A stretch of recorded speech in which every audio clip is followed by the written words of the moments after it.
आप शिवम त्यागी, उसके बाद सुनील साजन और ए.के. वाजपेयी आ रहा हूं। शिवम त्यागी, क्या जरूरत क्या थी प्रधानमंत्री को? आनंद दुबे पूछ रहे हैं, ये वीडियो शेयर कर चले जाते, वहां चुपचाप होके आ जाते, आस्था का विषय था, मिलते नमस्ते करते और आ जाते, क्यों वीडियो शेयर किया? मैं क्या कहूं मानक जी, 140 करोड़ के देश में जहां 100 करोड़ हिंदू बैठे हों, एक हिंदू दूसरे हिंदू से बैठकर पूछता है कि एक हिंदू दूसरे हिंदू के घर में गणपति पूजा के लिए क्यों गया? मतलब क्या कमाल का मतलब संयोग है, प्रयोग है, क्या है मुझे नहीं पता। मेरे हिसाब से एक स्वस्थ लोकतंत्र में इस तरह की तस्वीरें इस देश ने पहले भी बहुत देखी हैं। आप तो अभी रेफरेंस दे ही रहे हैं, 2009 में जब चीफ जस्टिस ऑफ इंडिया और मनमोहन सिंह जी मिले तो सब बहुत चंगा सी, और आज प्रधानमंत्री चीफ जस्टिस के घर पूजा करने चले गए तो इतना दंगा सी। समझ में ये नहीं आ रहा मुझे कि इसमें प्रॉब्लम क्या है। मतलब देश विरोधी इलान उमर से राहुल गांधी मिल ले, वो तो बहुत ही शानदार है भाई साहब, अरे हो ही नहीं सकता ऐसा। तो यासीन मलिक से मनमोहन सिंह मिल ले, अरे शानदार, इससे बेहतर तो हो ही नहीं सकता।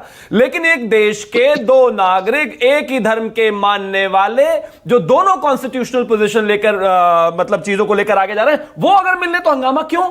अच्छा मुझे एक चीज बताइए, आपके पास राहुल गांधी और इलान उमर के बीच में क्या बातें हुई, इसकी कोई मिनट्स ऑफ मीटिंग है क्या? आप बताइए, है कि मैं आपसे पूछ रहा हूं? नहीं है। कांग्रेस ने बताई कुछ? नहीं। क्या बात करके आए हैं? ये देश विरोधी सांसद से हमें पूछने का अधिकार नहीं है क्या?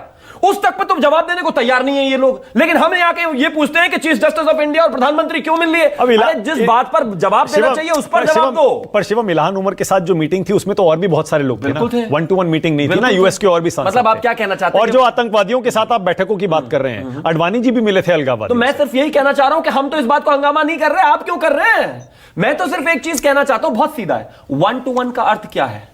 चार दीवारी के अंदर 4 लोग मिले, 2 लोग मिले, 1-to-1 मिले। मानक गुप्ता के पास कोई मिनट्स ऑफ मीटिंग है क्या? नहीं, लेकिन है क्या? नहीं, लेकिन देखिए जो सवाल उठाए गए हैं, सवाल बड़े क्लियर हैं। सेपरेशन ऑफ पावर होता है। हाँ, बिल्कुल। और जैसे मेरे सहयोगी प्रभाकर हैं, अभी वाजपेयी जी के पास भी जा रहा हूं, सब यही कहते हैं न्याय सिर्फ होना नहीं चाहिए, होते हुए दिखना भी चाहिए। अगर सेपरेशन ऑफ पावर्स है, और आपको पता है सुप्रीम कोर्ट में आए दिन सरकार के खिलाफ कितने सारे मुकदमे पड़े रहते हैं, हर दिन सरकार के खिलाफ दर्जनों मुकदमे होते हैं, ऐसे में प्रधानमंत्री का चीफ जस्टिस से यूं मिलना और उसके बाद यूं वीडियो शेयर करना आम जनता में क्या संदेश देता है? इस दुनिया में आज तक मुझे कोई एक व्यक्ति ऐसा बताइए जो न्यायपालिका की तारीफ करता हो और वो केस हार गया हो। एक, मैं चैलेंज के साथ कहना चाहता हूं इस पूरे पैनल में, जो भी केस हार जाता है वो न्याय व्यवस्था न्यायपालिका को गाली देता ही देता है, वो उसको क्रिटिसाइज करता ही करता है, वो उसको गलत कहता ही कहता है। 2 केस में 2 पार्टियां अगर लड़ रही हैं तो जो व्यक्ति, जो पार्टी हारती है वो कभी न्याय व्यवस्था को सही बताती नहीं। That's a reality. अब उसका क्लासिक एग्जांपल भी देता हूं आपको।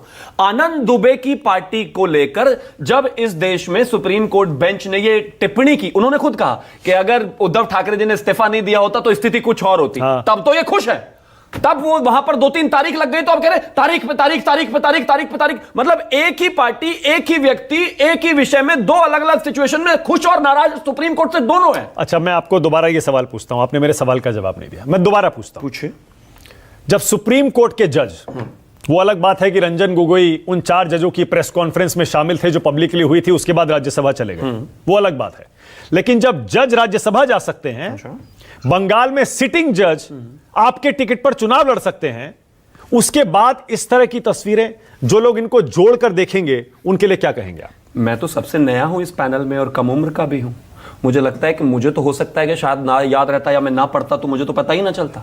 इस देश में एक जज हुआ करते थे बहरुल इस्लाम, वो कांग्रेस के पहले ऑफिस बेरर थे, फिर उसके बाद उनको राज्यसभा बनाया गया, फिर इस्तीफा दिलवाकर उनको हाई कोर्ट जज बनाया गया, फिर उनको सुप्रीम कोर्ट जज बनाया गया, फिर उनसे जगन्नाथ मिश्र जो तत्कालीन मुख्यमंत्री हुआ करते थे बिहार के, उनमें एक वर्डिक्ट आया, मैं किसी पे सवाल नहीं उठा रहा हूं। फिर उसके बाद उन्होंने वहां से अपनी सेवाएं देने के बाद वो फिर कांग्रेस पार्टी में आ गए, इंडिपेंडेंट चुनाव लड़े और फिर राज्यसभा सांसद बन गए। कहां थी इनकी ये नैतिकता? छोड़ दीजिए इस बात को। जस्टिस रंगनाथ मिश्रा, जब अकाली दल एक जमाने में 1984 दंगे के बाद फुल ऑन हंगामा कर रहा था और वो बात करने को तैयार नहीं था, तो एक कमेटी बनी, 1 सदस्य कमेटी जस्टिस रंगनाथ मिश्रा की। जस्टिस रंगनाथ मिश्रा ने उस 1984 पर जो कमेटी बनी उसमें सारे कांग्रेस के नेताओं को क्लीन चिट दे दिया। यह कह दिया कि एक भी नेता इसमें शामिल नहीं था और एक नेता अगर चाहता तो इससे ज्यादा बहुत कुछ कर सकता था। वो रिपोर्ट आई, रिपोर्ट बनने के बाद जो है सारी चीजें हुई, फिर वो टेबल हुई, कांग्रेस जो है पूर्ण बहुमत में थी, उस रिपोर्ट पर बहस भी नहीं हुई, थोड़ा समय और दीजिएगा।